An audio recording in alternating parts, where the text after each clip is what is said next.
Hello there, everyone. Welcome back to another edition of the Wrestling Highlights of the Week, presented by My 2 Cents Podcast, hosted by G2. I am G2. Now, for the first time listeners, if you're new to this broadcast, let me just tell you what this broadcast consists of. It consists of me talking about everything that happened in the world of professional wrestling, whether it comes from the world of WWE, AEW, or TNA. I talk about all three of these companies and what they showcase to you basically on their weekly shows every week. Now, with this week, we know that WWE has their premium live event, Elimination Chamber, tonight, if you're listening to this on Saturday. So I'm going to talk about the main roster and how they build up to the Elimination Chamber, since it was their go-home show this week with TNA. I'm going to talk about their business relationship that they have with NXT that's continuously been I want to say a good relationship, because you saw talent constantly be exchanged back and forth from each other's weekly television. So I'm going to talk about that. And with AEW, I'm going to talk about them building up to their AEW Revolution pay-per-view next week. So without further ado, let's start the show off with AEW. AEW this week, I want to say Dynamite was I'm not going to say great show, but it was a good show. It was fine. In the main event, you had Takeshita going against Orange Cassidy for the International Championship to see who face off against Kenny Omega at Revolution, which we all knew that was going to be Takeshita, which Takeshita did win. He retained his International Championship. Him and Orange Cassidy put on one hell of a match in the main event, but Takeshita will be facing off against Kenny Omega at Revolution.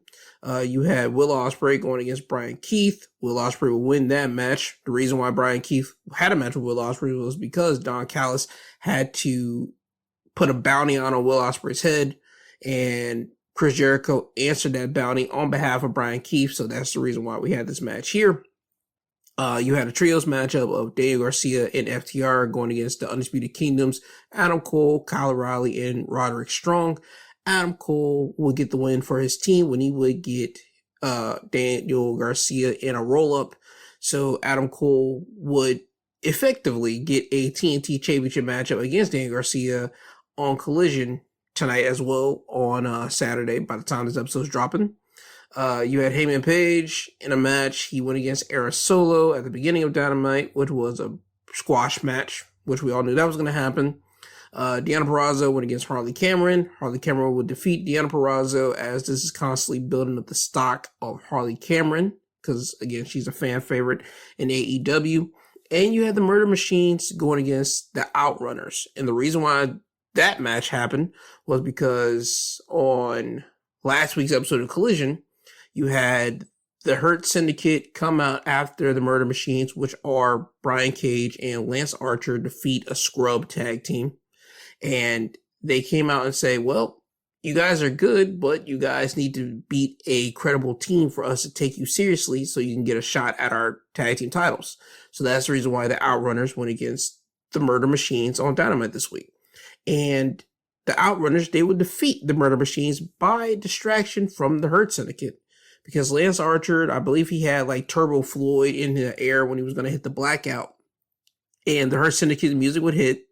This would cause Lance Archer to look up at the entrance ramp, and this allowed Turbo Floyd to slip out from the grasp of Lance Archer, get him in a roll-up, get the win. So it seems that the Outrunners are probably the next team in line to get a match against the Hurt Syndicate. Now, it wasn't announced whether it will happen at Collision, or it will happen at next week's Dynamite, or it will go over to Revolution. It's not announced yet, but you do know that's in the cards. Hurt Syndicate is more likely going to be facing off against the Outrunners. I would say best money probably on Dynamite, because I don't see that being a Revolution matchup. Just going to be honest with you there. Getting to the meats of Dynamite, which is the stories of Dynamite. After Hangman would have his match with Aaron Solo when he beat him. After the match was over, Hangman would get a microphone and get a steel chair. He'll put the steel chair in the middle of the ring, sit on it, and say that he's not going to leave until someone brings MJF out here, because he wants to beat up MJF for spitting on him last week. So Hangman sits there waiting. MJF will come out voluntarily, but as he comes out, you see him wiping his hands, and on that towel that he has, it's blood on it. MJF would downplay Hangman like he's a threat, saying, oh boy, looks like I gotta go back to Long Island and looks like I gotta train for my upcoming match with you. Oh boy, oh God. And then he just starts walking out, and then he would turn back around and say, oh wait, I forgot the reason why I came out here. Oh yes, Hangman, you probably want to go check on your friend because this is showing you who's real. Now, I probably butchered that last part, but you get my point. We go to MJF leaving. We see on the screen, we see Christopher Daniels, bloody face, blood dripping down. Hangman will leave the ring with the steel chair, run to the back, go to look for Christopher Daniels, check on him. Calls for the medic who's over to the side to check on Christopher Daniels to get him healed up, get him right, and he will leave to go find MJF. Now, later in the night, MJF would not be found. Hangman will just say to Renee Paquette into a camera, saying that MJF better hope that Hangman finds him and runs him over with a car. Because if he doesn't run him over with a car and they have their match at Revolution, Hangman Page is going to beat the ever-loving piss out of MJF. So that's the continuation for their build-up for the match at Revolution. I'm not mad at it. I'm not. MJF and Hangman Page, I feel that I understand what they're doing. Again, we're trying to showcase how Hangman Page is trying to revert back to his old self. Yes, he's still going to have this nasty, snarly side that we've seen him display for about a year now, but we're going to have to pull back on that snarly side and get him back to a older version of Hangman, like the Hangman that came up in AEW when it first started, being the centerpiece, trying to get him back on the road to being an AEW champion once again. And we're using MJF as a vehicle to get that into Hangman's head, that you're not the angry guy that you're portraying yourself to be. You're not this guy. You're putting on a mask, a facade for everyone. Well, MJF, he's really that guy because he had no other choice but to build himself up to be this version that we see. Because again, MJF, he's just an insecure guy who wants the love of the fans, and he's just not getting it. So he has to be this crude dickhead. So that's just the story that we got from Hangman and MJF as we go into Revolution. So I'm not mad at what they did here. Again, we're using MJF, we're using Christopher Daniels as vehicles for the overarching story of Hangman Page to revert back to his old self, probably by the end of 2025. And if not, have him win back the AEW World title by the end of 2025. That's just my thought process on that one. You had Swerve and Nana come out, and Swerve is talking about how he made history last year, becoming AEW World Champion, and how for the last 3 years in AEW, he's been a force, and how he actually has to commend Nana for getting him back in the headspace, getting him back in the right mindset to once again try to become AEW World Champion once again. But before he gets on that road, he wants to get at Ricochet, because Ricochet has something that belongs to Prince Nana, which is the robe. And Swerve just still wants his pound of flesh from Ricochet. So, calls Ricochet out. Ricochet comes out wearing Prince Nana's embassy robe, still acting cocky, still acting brash, telling Swerve he's not going to get that match. He's already beaten Swerve already. There's no incentive for him. Ricochet's in AEW to become a champion, and that's what he's gunning for. So, you get Nana on the microphone. He tells Ricochet point blank, hey, listen, I talked to Tony Khan backstage, and Tony Khan agrees with myself and Swerve. There needs to be a part 2 to you and Swerve. There needs to be another match. And let's sweeten the pot. At Revolution, you Swerve one-on-one once again, and the winner of that match becomes the number 1 contender for the AEW World Championship. Ricochet will tell Nana, you're a sound businessman. You're on. So that match gets made official.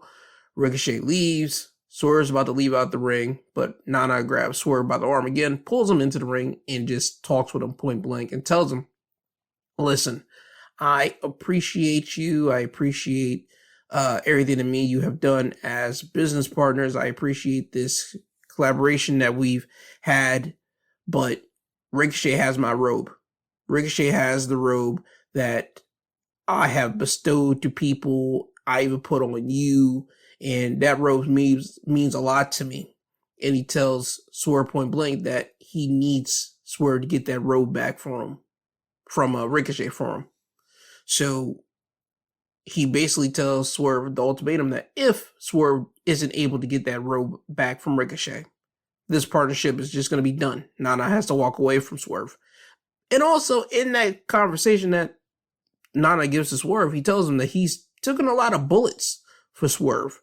He enlists it off with Hurt Syndicate, with Hangman Page, with someone else that I forgot, that I'm forgetting, but he mentions like the bullets that he has taken for Swerve in this partnership. So again, for repayment, he just wants Swerve to get back his robe from Ricochet. So at Revolution, we'll see how that goes. I feel that Swerve is going to get the job done. He's going to get this robe back for Nana, because if he isn't able to get that done, I think that's a waste of a partnership that we have from Swerve and Nana. I mean, we've had like they've been being together for 2 years now, but the fans still like the act. This is like AEW's version of, and I don't mean to downplay this when I say this, but Brock Lesnar and Paul Heyman to a degree. Because when you see Swerve, you got to see Nana with him. When you see Nana, you hope to see Swerve with him. That's kind of like how they've been packaged together, and the packaging just fits so well.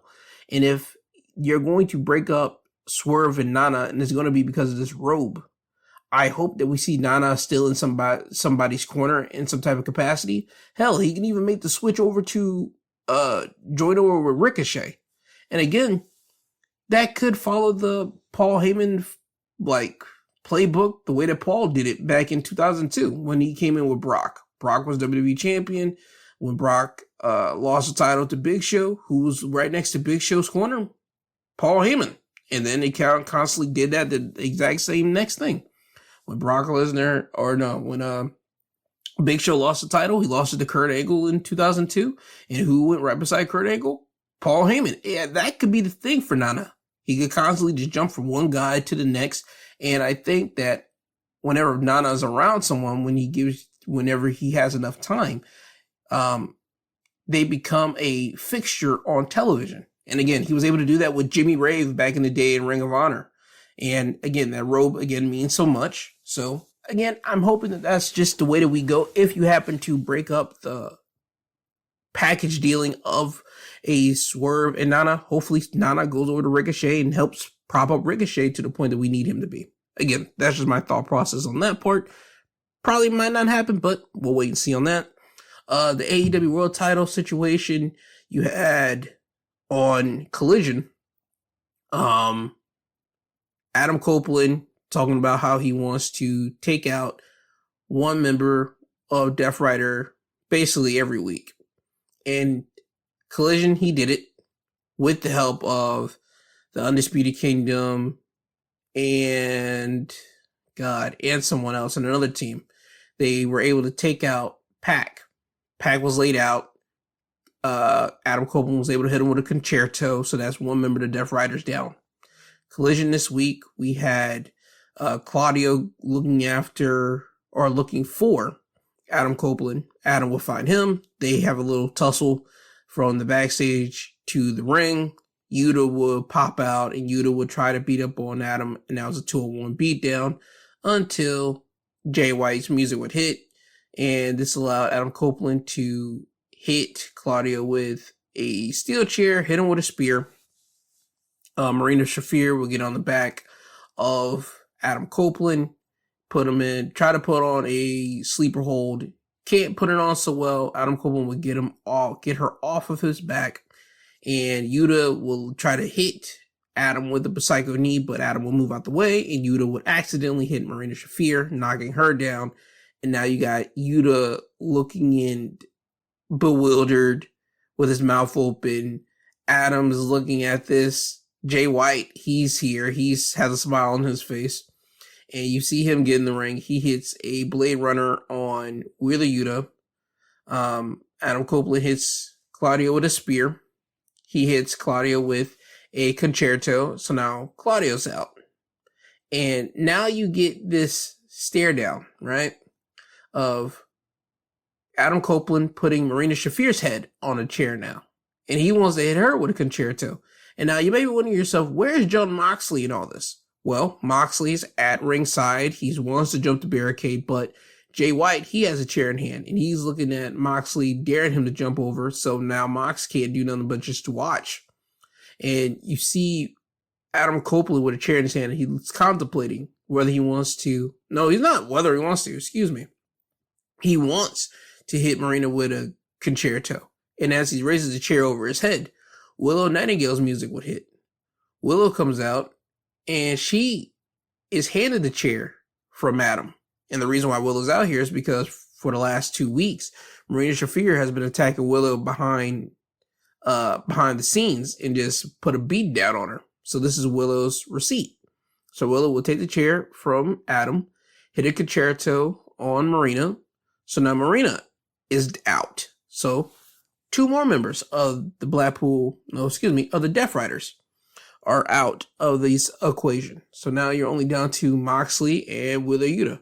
Probably by collision, or I'll say they need to save it for next week's episode of Dynamite to take out Wheeler Yuta. So it will only be Moxley alone with Adam Copeland at AEW Revolution next week. That's what I'm hoping for, that they do. Don't take out Yuta on collision, because you'll be leaving Moxley as a dead fish on Dynamite. Don't do that. Wait till Dynamite, have Yuta get completely just annihilated there. Concerto. And there you go. It sets up for that one-on-one matchup with Adam Copeland and Mox at Revolution next week. That's what I'm hoping for. But we'll wait and see with that. But that is your AEW Dynamite highlights this week. Again, a solid episode of Dynamite. Again, they're building towards Revolution. And so far, the match card for Revolution reads like this. We got Will Ospreay going against Kyle Fletcher in a steel cage. MJF going against Hangman Page. Mercedes Moné defending her TBS championship against Momo Watanabe. We have Takeshita going against Kenny Omega for the AEW International Championship. We have Jon Moxley going against Adam Copeland for the AEW World Championship. And you have Tylen's Toni Storm going against Mariah May for the AEW Women's World Championship. And this will be their 3rd match in their trilogy that they're having. And this match right here, they dubbed it Hollywood Ending. For a match to be dubbed that, I'm thinking they need to have the Roddy Piper Goldust type of effect. If you remember back in WrestleMania 12, Roddy Piper and Goldust, they had a Hollywood brawl, if you will. It started out literally in the parking lot of a Hollywood area, and they just brawled literally from the parking lot, got in cars, chased off against one another, and they would play the footage of the OJ being run off footage, and this would carry on to the arena where you will see Roddy and Goldust fight from the back to the ring, and the match will conclude from there. I feel you can do that with Tony and Mariah just without the car chasing bit. I feel that them fighting in the parking lot, from the parking lot to the back, behind the scenes, to out into the crowd, into the ring, I think the fans will thoroughly enjoy it, especially with the spectacle of the character of this being timeless Toni Storm, the movie theater actress type of gimmick that we get from Toni Storm, Mariah May being her understudy, all of that. I think the fans will understand the story, understand the match that will be told in front of their eyes. And I don't think this will be one of those situations where, okay, we start in the back, people boo it, and people are like, oh my God. No, I think they will actually enjoy it and they will understand it. So I think that's where they may be going with that. Again, not a lot of details have really been defined on what this match will consist of. Will it be a standard one-on-one matchup, or will this be some type of gimmicky cinematic thing? Which it should. I think it should be a cinematic match, again, to start off in the back and then conclude it in the ring. I think that's what should happen. But time will tell with that. But again, they're building towards AEW Revolution. That's their match card for right now. But again, that was your AEW Wrestling Highlights of the Week there. Now let's move over to TNA NXT, their whole partnership. But before I get to that, just want to veer off a little bit. There's an independent wrestling show that's going to be happening on March 23rd. I believe it's in Las Vegas. I want to say so, if I'm not mistaken. It's for a wrestling company, Future Stars of Wrestling. And the reason why I'm mentioning this is because they're throwing out a benefit show for Chris Bay. Chris Bay is a TNA wrestler that got injured, I want to say in November-ish. This was the legit day after Bound for Glory. And again, he's been getting himself back together since that tragic incident. Again, he's still gonna walk. He's getting himself together one day at a time. Again, thank God for that. But there's a benefit show coming up on March 23rd, and on that benefit show, you have Karrion Kross on that show. You have Rich Swann. You have Johnny TV. You have Brian Cage. You have Ace Austin. You have Trey Miguel. You have Swerve Strickland and plenty of others. But this is a benefit show that has TNA, AEW, and WWE guys on this show. I'm pretty sure there's probably more WWE people on there, but you have a TNA, AEW, and WWE guy on this show. So that tells you that the wrestling companies can work together whenever they need to or when it's deemed to. And I think for a benefit show like this, for a wrestler that I feel that the industry is really rooting for, like Chris Bay, I think this could show you that whenever you want to work together, you can do so. So again, let that be the thing. Never say never professional wrestling, but also if you're in Las Vegas around that time by the end of March, go and check it out. Be a helpful part for Chris Bay's recovery. And that's all I want to say for that. Again, before I get to the TNA NXT thing, I felt that needed to be said right here. But anyway, now onto the TNA NXT collaboration. We know that we are in the business dealing of TNA NXT. All right. We know we're in that stage right now where you see both companies trading off stars back and forth. This week on NXT, you happen to see Moose defend his TNA X Division Championship against Lexis King. Moose would retain that, his TNA X Division Championship, and in the process, after that was over, Oba Femi will come out. Oba Femi would say, everybody wants to see Moose and Oba throw down. We all knew it was going to happen, so we're going to get it. And it will be announced at Roadblock in Madison Square Garden. It will be Moose versus Oba Femi for the NXT Championship. It's not going to be title for title, so it's only going to be for the NXT title. So you already know where I think we're going to be headed with this. Oba Femi's going to retain, and just in case, if he retains and Moose does great, I think we might get a way we run this match back, probably at Stand and Deliver with Moose and Oba Femi once again. That's just my thought process on that, and it might be title for title. Just a thought process. Continuing on NXT as well, we had the Hardys making their WWE return. They went against No Quarter Catch Crew, and I want to say this once again, the Hardys, or shall I say more specifically, Jeff Hardy will always get a pop every single time he comes out.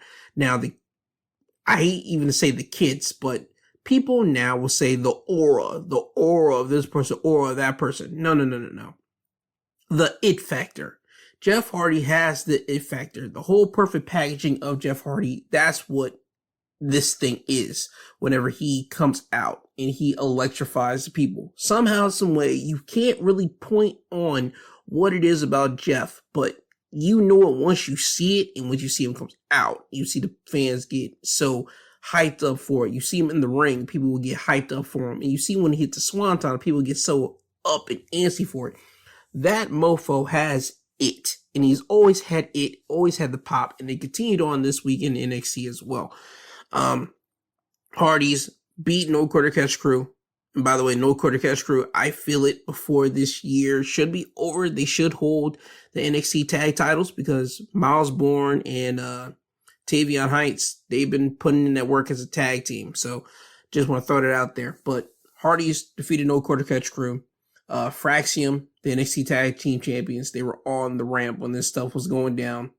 They got in the ring, and you saw Fraxium give their talk about how they're the best tag team in the world right now, and they're standing across from the greatest tag team of all time, the Hardys, and they kind of like made a match amongst themselves. They want this match to happen between Fraxium and the Hardys. Santino Marella, who is the guy who's running Power over there on TNA's show, will come out, and he would make a match for Roadblock between Fraxium and the Hardys before the TNA championships. You know where I'm about to go with this. I see Fraxium losing to the Hardys, and the Hardys retain their TNA titles, and I feel that Stand and Deliver, title for title, Fraxium going against the Hardys, NXT title, TNA tag titles. That's why I think that will be leading to there. And continuing on, not with exchanging of talent, at least of yet, on NXT, you had another match set up for Roadblock when Stephanie McCool, she would defend her NXT North American Women's Championship against Carmen Petrovich and retain it. Stephanie would get interrupted by Julia, and they will make a match between themselves. Title for title at Roadblock. Julia putting up her NXT Women's Championship, and Stephanie McCool putting up her Women's North American Championship. I think that's pretty quick. I think it's pretty quick of Stephanie, because Stephanie just got that freaking title at the last premium live event that they just had at Vengeance Day, and Julia just won the freaking title beginning of the year-ish in January from Roxanne. So for them to do this match on March, that's extremely quick for title, but there has been some rumblings and rumors for the reason why this match is happening is because one of the two are injured, and they got to do this match for that exact reason. Again, I'm not buying into all that until we'll see if someone is truly injured or not, but I just find it like quick. But if someone is injured and they got to do it, cool, fine, let's do it. Let's get it out the way now so that can happen. But I don't want to see this thing be like, okay, now since this person is holding both titles, it now gets unified and we're only down to one championship again. No. The Women's NXT North American Championship needs to stay the course and needs to stay around. And I hope that that person, whoever wins the championship or both titles, just happens to defend both belts. That's what I'm hoping for. But again, time will tell. And I think that's where they will be going with that, because Shawn Michaels sees smart in his booking decisions. So I have a lot of faith in Shawn with that. And speaking of having a lot of faith, Ricky Saints, he would main event NXT. It was himself and Javon Evans going against Wesley and Ethan Page. But before I get to that main event here, I have to say Javon Evans, he's a guy that I said last year when he popped out on the scene on NXT that he was one of the guys that people really need to look at, and that he's going to be one of the guys that you can really see NXT put a lot of stuff on his back, how he's going to be the next face of NXT, like holding it up once Trick Williams is basically going.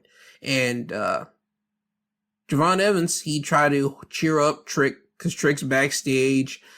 He's moping on his phone because he's looking at the comments about how people are saying how Trick couldn't beat Eddie Thorpe. Javon's trying to cheer him up, say, hey man, it's all right. I've been down this path like this before. I've been down like you. Trick takes exception to it and say, man, you're having a beef with Ethan over a smile. I'm having a beef because I lost my NXT championship and people are saying this about me and that about me.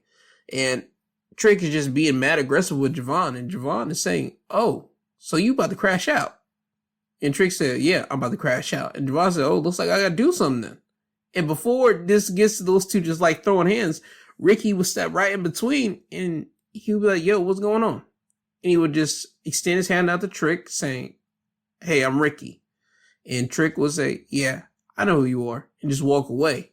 And Ricky would just give this great line to Javon and say, man, I know people get mad, but does it have to happen every damn week? Because last week he saw people being mad last week, just getting all mad for nothing. So I like how Ricky threw that in there. And again, it shows Ricky being quick-witted on his feet and just being that way. But Javon, he's a guy to, again, look forward to being a top guy in NXT in the future. But tonight was about Ricky Saints in the middle of that ring in the main event. Ricky ends up getting the win for his team when Javon and Ethan Page would fight outside the ring, fight into the crowd. So it would be left to Ricky and Wesley in that ring. Ricky would get the win, hitting the Rochambeau. So he did get to keep his finishing name. And he still kept his finishing move. He still got to hit the spear on Wes. He still got to do his usual stuff that he was able to do in AEW. He was still able to do that over here at NXT as well. He was able to do all that, hit the Rochambeau on Wesley, get the win, and it was a nice feel-good moment for Ricky. I like his entrance music. It was basically like they took the template of his AEW music and like kind of copied it, but they had to do with their own style of mixing it to fit Ricky now. And again, I have no beef with that. I like Ricky's entrance. I like his theme. He still kept his same aesthetics of the gear, cool and everything. But I'm glad Ricky's over here and he's on television, because him sitting at home being not used for the last year was crazy. And the fans in NXT, they kind of even said it was crazy, because they were saying it while the match was happening. They would chant, "Tony fumbled." And if you keep online and if you know what they're talking about, they're saying Tony Khan fumbled Ricky.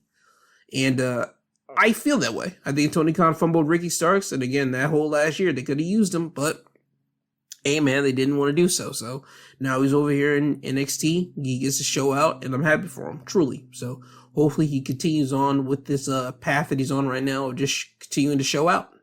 Now that's the NXT side of this. TNA side.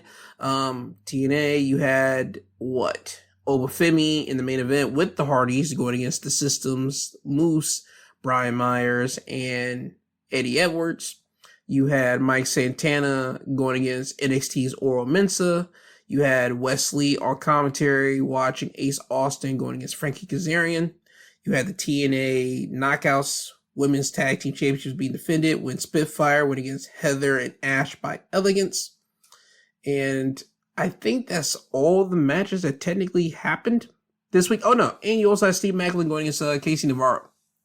Now, Steve Maclin defeats Casey Navarro. Cool, great. After the match was over, you saw Eric Young and the rest of the Northern Armory standing on the entrance ramp looking at Steve Maclin. And you could tell within due time, you could see that Steve Maclin is going to have a match with Eric Young. That's going to happen. With the TNA Knockouts Tag Team titles being defended, Spitfire will retain their titles over Ash and Heather by Elegance.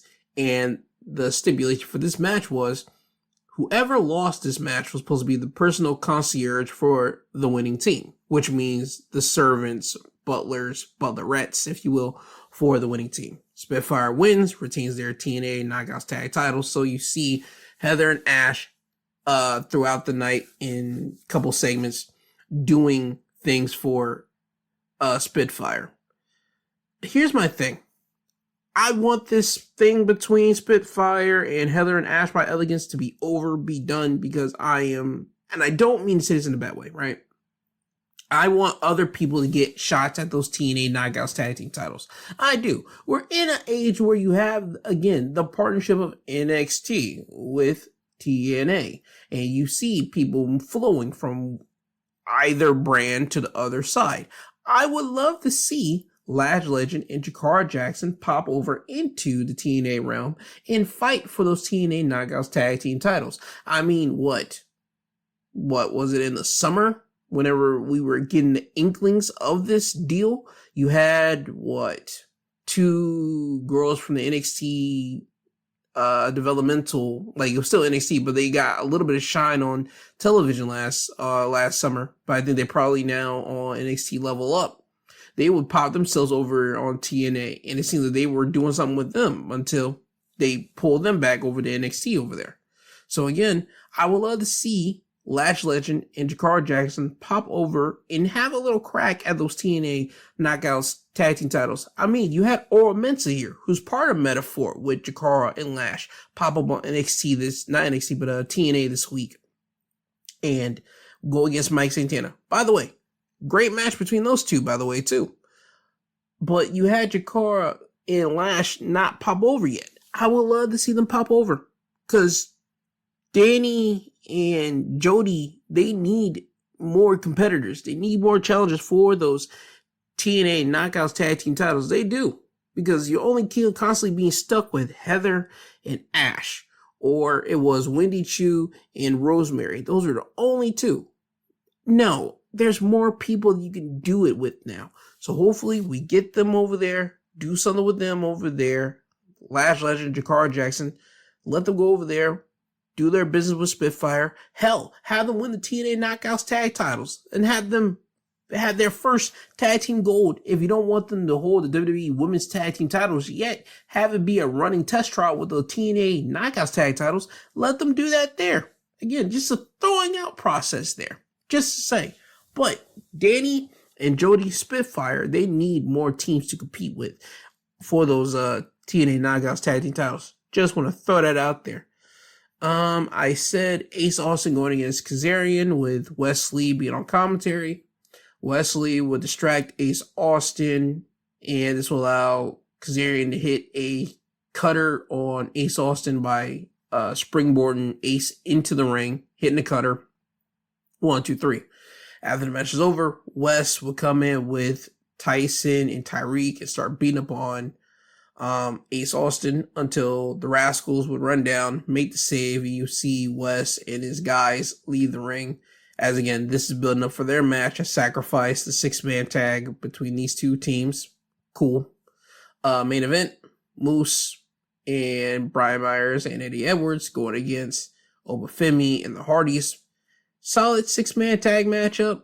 Great. Moose got another win under his belt, thanks to the rest of the system coming out and cheating to help their members of the system winning the match.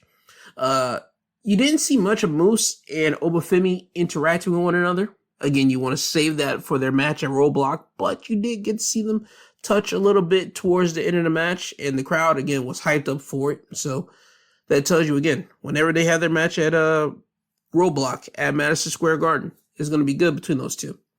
After the match was over, Santino Marella would come out. He would make matches for Sacrifice. He would make a match between Moose and Jeff Hardy for the TNA X Division Championship in a ladder match. And he would make a 10-man tag matchup of the System and the Clones going against Joe Hendry and Matt Hardy and 3 mystery partners of their choosing. So that's the 10-man tag matchup that was made at Sacrifice as well. And before I move over to the main roster, I have to mention Tessa Blanchard because I forgot about that until it just hit me now. Tessa Blanchard, she had a match against, I don't want to say a scrub because the person got a couple hits off on Tessa, but you can tell it was a scrubby type match here.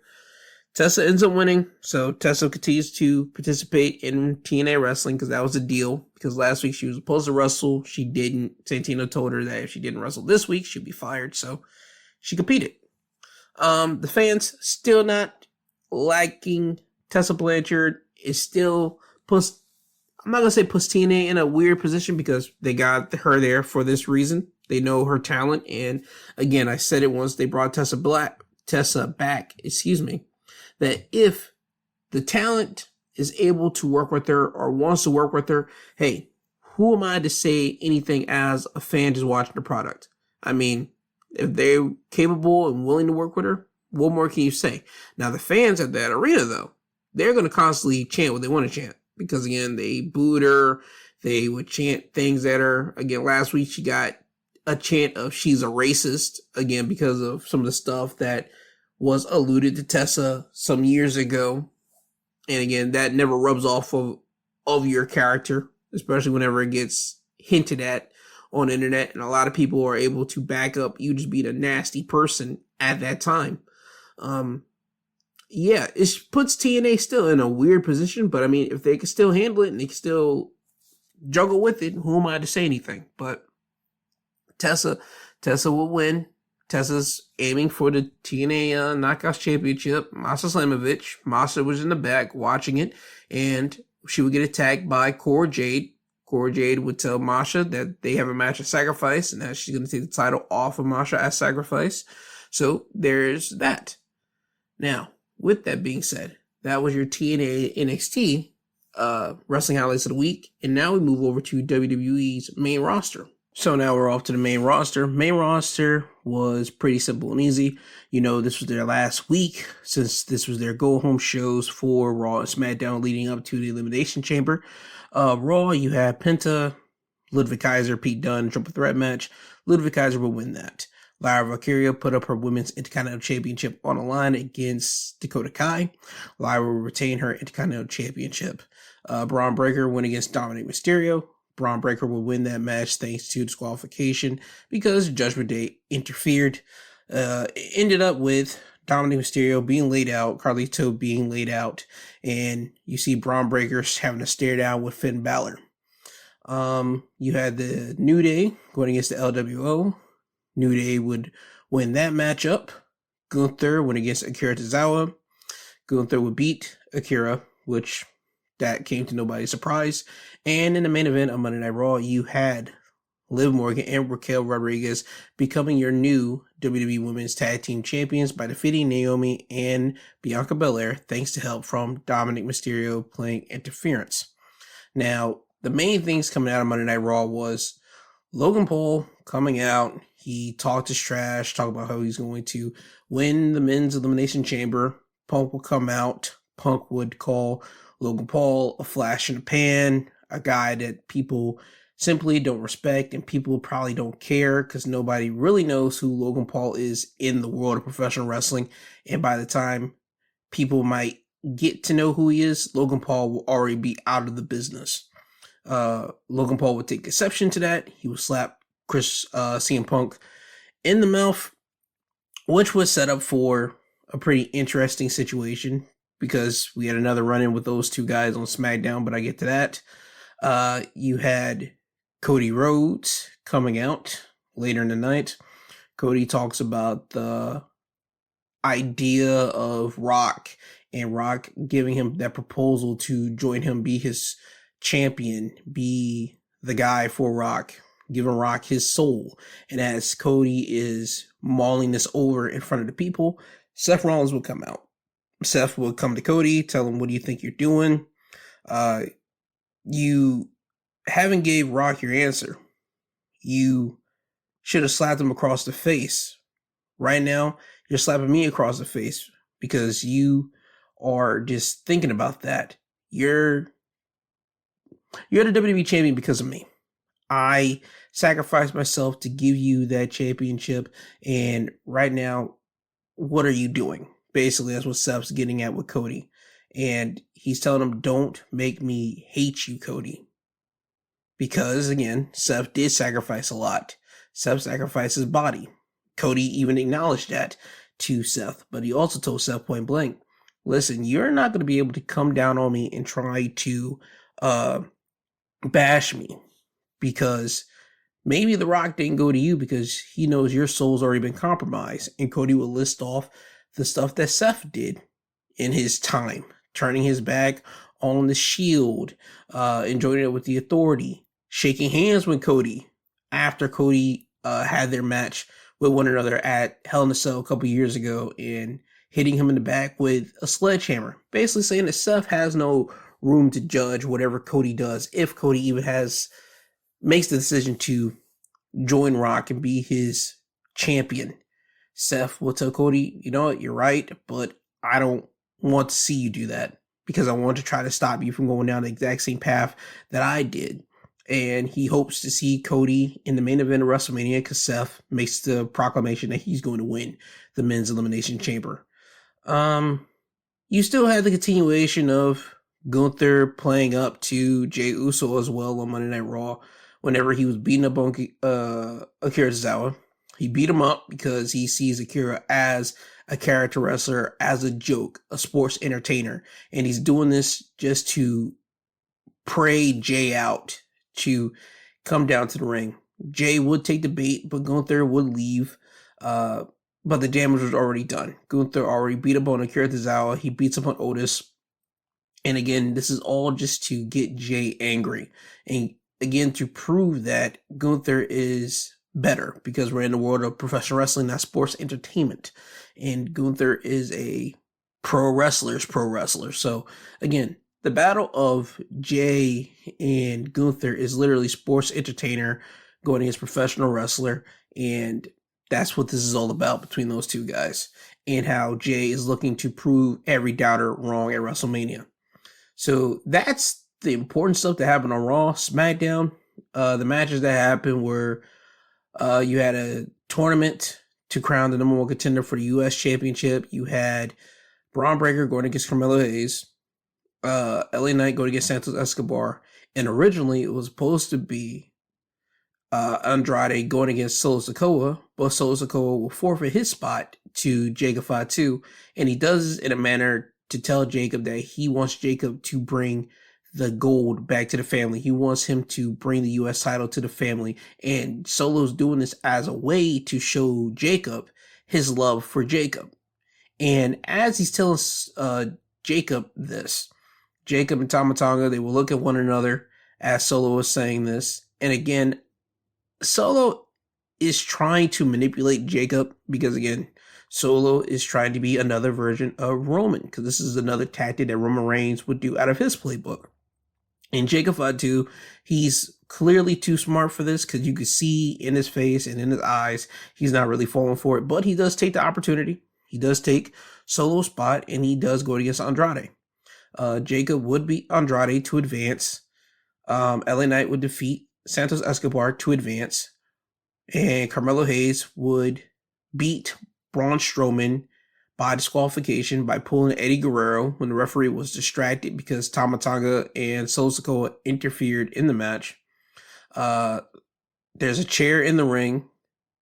Carmelo will grab it, hit the mat with it, throw it up to Braun. Braun will catch it. The referee would turn around, and you see Carmelo Hayes on the mat, and the referee will call for the bell. So Carmelo would advance. We get to later in the night, triple threat match between all three of those gentlemen, LA Knight, Carmelo Hayes, Jacob Fatu. LA Knight would win that match when he would pull Jacob Fatu out of the ring after Jacob hits his moonsault onto Carmelo Hayes. LA Knight will cover Carmelo, 1, 2, 3. So LA Knight is your number one contender for the U.S. Championship. You had the 6-woman tag team matchup of Bianca Belair, Naomi, and Bayley going against Raquel, Liv, and Roxanne Perez. As you can tell, this is leading up or to see who's going to gain momentum going into the women's elimination chamber, because everybody in the 6-woman tag matchup, except for Raquel Rodriguez, is a part of that women's elimination chamber. Roxanne would get the win for her team when she hit Pop Rocks on Bayley to get the win. So this gives Roxanne some momentum. But after the match is over, as Roxanne's having her hand being raised in the air, Alexa Bliss would come in the ring and appear behind Roxanne and then hit her version of Sister Abigail, but instead of it being a flatliner, she turns it into a DDT. So again, this just to build more momentum going into their women's elimination chamber. You had what else on SmackDown as in wrestling wise? You had Chelsea Green going against Tiffany Stratton. That got interfered when Candice LeRae and Nia Jax came out there. Trish was in the corner of Tiffany, so Trish tried to help out Tiffany and go against Candice and Nia, which would do the case. Tiffany and Trish would stand on top as Candice and Nia would leave, as both of these two teams are going against one another at the Elimination Chamber. Storyline wise, you had Sammy come out to the ring, talk about how he wants Kevin to come out to the ring because he knows Kevin is around because SmackDown's in Toronto. Kevin Owens doesn't pop up on SmackDown. However, he's at the Elimination Chamber arena and he stands in the ring. He talks to Sammy a little bit, saying that he doesn't know what he's going to do to Sammy and the ramifications is going to be on Sammy's head. And he wants Sammy to know that once Sammy is laid up in a hospital bed, can't move his fingers, Kevin Owens is going to watch as Sami Zayn's family basically be helpless, be without money, be without no chance to make any type of financial benefits, Kevin is going to sit there and watch them and not help them at all. So he's making this extremely more personal. Sammy would tell KO point blank, listen, I don't know what's going to happen at an Elimination Chamber, but I know I'm going to hurt you and I'm going to try to maim you. So we're going to get a brutal match between those two guys at Elimination Chamber. You had the men participants for the Elimination Chamber come out later in the night. You had Drew McIntyre come out. Drew McIntyre will start taking shots at not everyone, but he took shots morally at John Cena, because everybody in that Elimination Chamber, the men's one, hasn't took shots at Cena except for Punk, but Punk did that on a different podcast. But Drew, he started talking about how Cena was once the golden goose, and how when Drew was in WWE earlier in his career, he looked up to Cena and he was kind of afraid of Cena because of his political stroke and how Cena could end careers with a snap of his finger.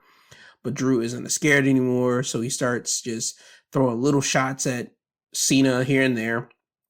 Damian Priest would come out. Damian Priest would talk how Drew is again on his little tantrum, complaining about being screwed all last year. Then Seth Rollins would come out. Seth would talk to Drew and talk to Priest about their history in Toronto, about how the last time all three of them were there, it was at Money in the Bank, and how Seth could have won the World Heavyweight Championship if it wasn't for Drew cashing in the Money in the Bank at the worst possible time, and also because of CM Punk interference. So with that being said, Punk will come out. Punk would just run down Seth, saying Seth isn't going to win the chamber. He runs down Drew, telling Drew isn't going to win the chamber. And he tells Priest point blank, listen, I don't got a problem with you, but if it comes down to me and you in that chamber, you're just going to be collateral damage. So Punk is again promising himself to win that Elimination Chamber. So when all four of those men are just talking amongst one another, Cena's music would hit. And now everyone thinks it's John Cena, but it's Logan Paul. Logan Paul will come out, again, being the most trollish of trolls that you have seen in this time. And I will say this again. I don't like Logan Paul as a personal person because of his choices that he make in his off life from the WWE. But I will say, again, I've said this since he wrestled at WrestleMania, 38? That was in Dallas, Texas. You got to give the devil his due. Logan Paul knows what he's doing in that wrestling arena, in that environment. He plays the ultimate troll. But I will say his talk was incredibly boring, to the point that Punk would tell Logan Paul, because when Paul starts running down Seth, running down Drew, running down Priest, and he's about to get to Punk, Punk tells him, dude, if you're going to be this boring, you better hope I don't see you in that chamber the next night. Logan would make a snide comment about smacking the taste out of Punk's mouth on Monday and ask him how his jaw felt. Punk would say, you know what? Why don't I run up to you and you see how it looks? And then this would send Logan Paul running to the back and out in the segment there. So that's another story beat that happened on SmackDown. The main story beat on SmackDown was once again Cody Rhodes. Cody Rhodes and the decision making. Is he going to join with Rock or is he not? Michael Cole was supposed to interview Cody in the middle of the ring, ask him what's he going to do, get some insight on Cody's mind. But before he even get Cody to answer, Michael Cole will say there's a gift here for Cody. And Cody will look at the entrance stage, see a truck drive out on the entrance stage, and this is just a gift that The Rock gave to Cody. On top of that, by the way, earlier in the night, Cody Rhodes had a special locker room that, once again, The Rock gave to him. And this is all trying to persuade Cody to lean over and give Rock his soul and be Rock's champion.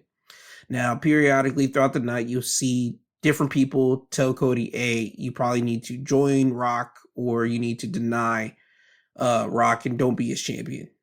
Miz would tell Cody, you probably need to hook up with Rock because if you don't, someone else will. You had Truth being R-Truth in the private locker room with Cody, telling him maybe you need to think about it. Punk will tell Cody, listen, I'm not here to tell you what you need to do, but Punk would inadvertently say, listen, you need to do this on your own because you got here on your own. You climbed up to the mountaintop. You're at the top now. You don't need to take that from The Rock. But again, you're a free man. You do what you do. So those were the little segments that you got on SmackDown with people trying to tell Cody to take it, not to take it. Anyway, getting back to the point, Cody sees The Rock's personal gift to him on the stage. Cody walks up to the truck. We get a video playing on the stage, on the Titantron, if you will. And it's of The Rock. Rock is there. He tells the cameraman to point over to the airplane. Rock saying he's flying to Toronto to once again meet Cody at the Elimination Chamber to get his answer. And The Rock is just basically laying it on thick, saying, listen, I know that me and you spoke a couple times this week, texts, calls, FaceTime. I met your mother. I met your wife. I met your daughter. Your father was a huge hero of mine. I've been speaking with your father, and I know you've been speaking with your father because your father told me that you spoke with him. And again, Dusty's gone, but he's saying, like, spiritually, praise-wise, like, Rock's been having those talks with Dusty. And long story less long, Rock is just basically trying to guilt trip Cody into joining him and giving him his soul and being Rock's champion. To the point that Rock says that he has a gift for Cody once again, and is of a weight belt. And then on it, it has Cody's soul, and it has the date of Dusty Rhodes passing on it. So again, this is another layer of guilt trip that we will have to see if it worked on Cody at the Elimination Chamber. But that's how SmackDown will end. And that's all the major stuff that happened on WWE, the main roster this week. Because again, it was all about leading up to the Elimination Chamber. So that's what happened on WWE's main roster this week. So with that said, that was your WWE Wrestling Highlights of the Week. And now it's time for me to get on to your Elimination Chamber predictions. But before I get to that, I do want to make another quick sidebar here. We're coming at the end of Black History Month. At the time I'm recording this right now. The time you listen to this, it'll be March 1st. I saw a lot of people on social media make mention how WWE did not, like, post up Happy Black History Month, none February. For years past, under Vince's rule and even the year previously, they would post up something about Black History Month. They will have it on their television program with videos and highlighting Black heroes and activists and even professional wrestlers, just giving praise to Black individuals because, again, Black History Month, February. They didn't do that this year. And people did make mention of that on social media because, obviously, who is in the pockets of certain individuals, that's the reason why they think WWE didn't do it. Here's my message to everyone. I understand why you were upset WWE didn't do it. I understand that. But us as individuals, we need to continue to celebrate Black History Month, even if they don't want to recognize it on television or recognize it on social media anymore. I seen a guy on Twitter make up a video, again, celebrating Black excellence in the wrestling business from past wrestlers to present wrestlers to even future wrestlers. There's going to be like the next top crop of people on like the main roster type scene, right? From NXT to the main roster type deal. It was a guy that goes by the name Saint on Twitter. But he did a great, excellent video highlighting Black history. I think that's what needs to continue with Black fans that are into professional wrestling. We need to either make videos about Black History Month and keep the tradition going if the main products or the main companies don't want to put out a happy Black History Month post. Guess what? We do it ourselves. Or you do what I did and basically copy another wrestling podcast, like the Public Enemies podcast, where they highlighted professional wrestlers that are black not monthly, but weekly in the month of Black History Month. I took that approach, and I've been doing that for the last, I want to say, 2 years now. I've been doing that. And again, I'm not going to allow that tradition to end just because the top companies didn't acknowledge Black History Month. No, it is up to us to continue on with that until they again acknowledge that. And even when they do, it's up to us to continue with that. So again, don't just look to the big corporations to acknowledge Black History Month. No, we can do it ourselves. We continue to push Black History Month the way that we know that it should be pushed and continued. So again, that's just me. I understand the flack that you should be giving to WWE, but also don't just look towards them. Put out something of yourself. Put out something that you celebrate Black History Month with professional wrestlers that has paved the way or is going to be helping paving the way for future professional wrestlers in the business. That's just my personal thought on that. But again, that's just me, again, just having to do a quick sidebar before I get to your Elimination Chamber predictions. Now, with that stated, now it's time for me to get on to your Elimination Chamber predictions. First and foremost, I want to get on with Tiffany Stratton and Trish going against Nia Jax and Candice LeRae tag matchup. Since they're in Canada, you got to give it to Trish because when was the last time she wrestled? I mean, it was at the Royal Rumble, but before then, it was not a year ago. 2 years ago, whenever she was doing the Thank You Trish stuff. So this would be a nice way, again, to give her a nice little win and also give Tiffany Stratton a win because after this match, Tiffany's main focus is going to be Charlotte Flair and WrestleMania for the WWE Women's Championship. So give Tiffany, Trish this win over Nia, Candice. There you go. Sami Zayn, Kevin Owens, unsanctioned match. I think this is going to be completely insane. I think both of the men are going to completely brutalize and batter one another. I want to see blood. I want to see blood from this match. I do. From Sami and Kevin. For it to be unsanctioned and you label it that way and with the bad blood that Sami and Kevin have, not just because of their past history, but because of their current stuff, the way that Kevin Owens is being a little bit more deranged and how Sami Zayn is talking real, tough. And it ain't like Sami hasn't talked tough before. No, Sami's talking real tough saying, I don't know what I'm going to do because I'm hitting a different level and Kevin is hitting a different level, so we don't know what we're going to be doing here. I need to see some type of real physical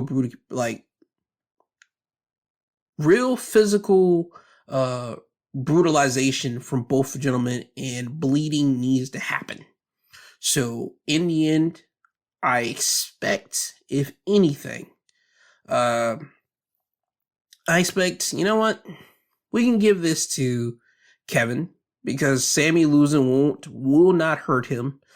Kevin losing, I think it will hurt him, but I think Kevin could easily bounce back from that and just beat the devil out of Sami after it. So they can go either way with it, but I say we go with Kevin, to be completely honest. Women's Elimination Chamber, winner faces off against Rhea or Io, because Io has to face off against Rhea the night after, or the Monday Night Raw after Elimination Chamber for the Women's World Championship. I'm gonna go. There's Liv, there's Bianca, Alexa, Bayley, Naomi, Roxanne Perez. I want to say Bianca because we haven't had a Bianca and Rhea Ripley match on the main roster ever. I don't believe they had matches on NXT, but I don't believe they ever had a singles one-on-one match on the main roster. I know in 2022? What was it? Was it 22? Yeah, 22. Because that's when Rhea was doing the Judgment Day thing, and that's when Bianca just beat not Bayley, but Becky Lynch at WrestleMania that year. At the Money in the Bank that year, it was supposed to be Rhea going against Bianca, and we didn't get that because Rhea got injured. So they postponed that, and it's been years long since they postponed that. And I think WrestleMania, with your two athletic, powerful chicks in the division of Bianca and Rhea for the Women's World Championship, I think that would be phenomenal. But again, you got the story of Jade Cargill, so that could play a part. Jade could bust through that women's elimination chamber and take out Bianca or Naomi, because I think there's still a little thing with that, because we don't know if Liv and Raquel were the ones to take out Jade. But for me, I would like to see Bianca win this. Personally, that's my heart. So yeah, I'm going with Bianca. Second choice runner-up. You know what? I'll say give it to Roxanne. Roxanne's been on a roll. So I would like to see Roxanne get it. And there's nothing against Alexa Bliss or Bayley or Naomi or Liv. But Liv, I don't want to see Liv and Raquel again. Not Raquel, but Liv and Rhea again. I don't want to see that. It's too early if we do that again. So I don't need to see that. Rhea and Bayley, I just don't buy that, to be completely honest with you. Or Rhea and Io. I just don't buy it. It'll just be a WrestleMania rematch if they do it, and I don't think people are really going to be too heavy into it. And there's nothing against Bayley. It's just the way she's been booked. Let's keep it honest. Naomi, I think it'll be great if Naomi were to do it, but I just don't see them pulling the trigger on Naomi. I don't. It'll be great. Have her be a heel then, if she does some type of heelish act inside the women's elimination chamber, and that can make me a believer, but right now I just don't see them doing it with Naomi. Roxanne, she again had a great run in NXT. She's still technically with NXT, but she had a great run in the women's elimination chamber. She's been killing it so far on the main roster. And what other way to push Roxanne than to give her a women's world championship matchup at WrestleMania? So if Bianca doesn't do it, I want to see Roxanne do it. The men's elimination chamber, you got John, Punk, Drew, Logan Paul, Damian Priest, Seth Rollins. Winner faces Cody for the WWE Championship at WrestleMania. You know automatically it's going to come down to John Cena or CM Punk. I don't see Drew McIntyre winning this. I don't see Logan Paul. I don't see Damian Priest. I don't see Seth Rollins. And again, there's no disrespect to all four of these men, but Logan Paul, he's literally on the bottom of the totem pole. I don't want to see Logan and Cody. I don't. We already saw that at last year's Crown Jewel with those two guys. So no. Drew and Cody, I think it'll be a nice dynamic because you could tell the story of two guys who were fired, brought back to the company, but the way that they were brought back were two separate ways. Drew going up the NXT route, Cody coming onto the main roster route, and him being literally handed everything. I think that's an excellent way you could tell the story with those two leading into Mania, but I don't think they'll do that. But if they do, congrats on them. Damian Priest, another guy. I just don't see them pulling that trigger right now with him with that. Seth Rollins, him and Cody, I think that would be a nice way to go back to last year's Mania with Seth helping Cody against Rock and Roman. But now with Seth going against Cody, you always have the looming threat of Roman popping back up and causing some havoc, and also The Rock as well, because we don't know what Cody's decision is going to be. So, I mean, it'll be a nice way to throw WrestleMania 40 back in our face for WrestleMania 41. So, I mean, there's another way you can go about it. But I think the front runners are literally John Cena and CM Punk in this, because this is John Cena's last go around. He's already made note of it. And CM Punk, he still has the favor in hand. I don't know if we're going to call for that favor if he doesn't win this thing or not. But for me, I want to see CM Punk win. I do. I thought CM Punk was going to win the Rumble, so he wouldn't have to do this Elimination Chamber, because my man's body is old and we don't want to see him get beat up like this, because he is wrestling like not on the Netflix shows like that, but he's wrestling house shows and he does like the pay-per-view matches. But I don't need to see him inside Elimination Chamber. I don't need to see him and John, because both of those guys' bodies are like to a point that one wrong thing happens and they're done kaputski, right? So Punk, I would like to see Punk win this. But again, just like if Punk doesn't win, I can see John. And John being the guy to sell his soul to Rock after the match is over. Because I feel that we're going to get the men's elimination chamber. And then, we're going to get Cody's decision. And then the men's elimination chamber is going to decide it all. And if Cena wins, I can see Cena having that face down with Cody, to end the Elimination Chamber, Rock standing on the stage looking at those two guys, and then we can see the looming threat of Rock basically trying to sway Cena to his side at Mania, and Cena pulling the trigger there, and we get corporate Cena. So again, there's different ways we can go about it, but yeah, man, I'll just have to wait and see, and I'll give my thoughts of what's going to happen leading up to WrestleMania after the Elimination Chamber, after we see it. So yeah, all in all, as I said, Kevin Owens beating Sammy unsanctioned, Tiffany Stratton, Trish Stratus winning their matchup, Bianca Belair, if not Bianca, Roxanne, and then I got CM Punk, and if not CM Punk, John Cena. Those are my selective winners for each respective match at Elimination Chamber. Now, with that being said, this has been your Wrestling Highlights of the Week, presented by My 2 Cents Podcast, hosted by G2. He is I, and I am him. I want to let you guys know, tomorrow you guys will be getting 2 episodes. You'll be getting your usual Sunday episode where I talk about everything that happened in the news, the big topics this week. And for the second episode, you'll be getting your WWE Elimination Chamber review. If you did not see the show, first and foremost, go to Peacock and go ahead and watch it whenever it's up there. But if you don't see it, go ahead and listen to me talk about it on Sunday. All right? So that's just what's going to come up to you tomorrow. I want everyone to have a great day. I want everyone to be blessed. I want everyone to continue to be prosperous. And just please say a prayer, because you don't know who might need it, okay? Now, with that said, I want you guys to have a great day. Be blessed. Be merry. You'll hear from me soon. Bye-bye now.